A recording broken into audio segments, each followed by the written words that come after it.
Presented by Monabic Music.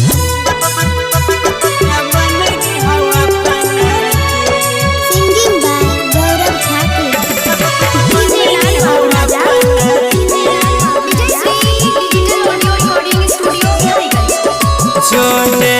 दोसरा से मंगिया भरा के रानी तोरले सपना गे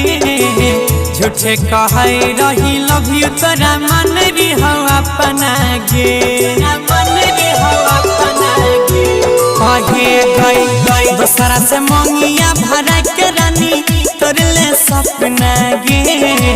झूठे कहे रही लव यू तोरा मन री हो अपना गे झूठे कहे रही लव यू तोरा मन री हो अपना गे Music by Saurabh Babu. मन री हो अपना गे तोरा बिन कटे रतिया गे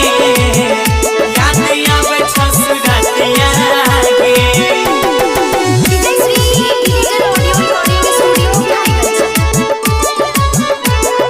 गे रानिया याद आवे सबटा कहानी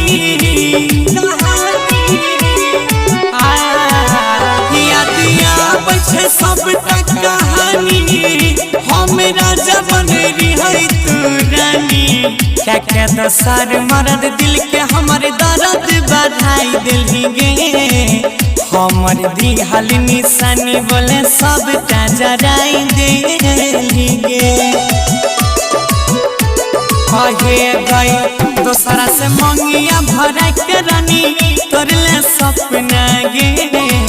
झूठे कहे रही लव यू तोरा मन री हो अपना गे झूठे कहे रही लव यू तोरा मन री हो अपना गे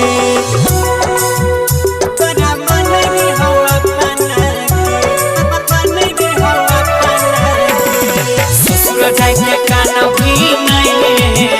बुझै छिया दर्द जान भी नहीं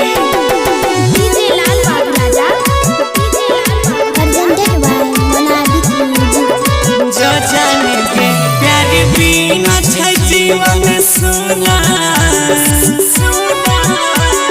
हर जाइया के प्यार बिना छै जीवन सुना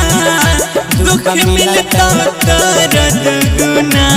कहो अंकित राकेश खुश रहे पाई भी नहीं सैया के संग तोरे चलते गला ली जाय छै गौरव जय के अंगे अंगे कहे गई दोसरा से मंगिया भरा के रानी तोरले सपना गे झूठे कहे रही लव यू तोरा मन री हो अपना गे झूठे कहे रही लव यू तोरा मन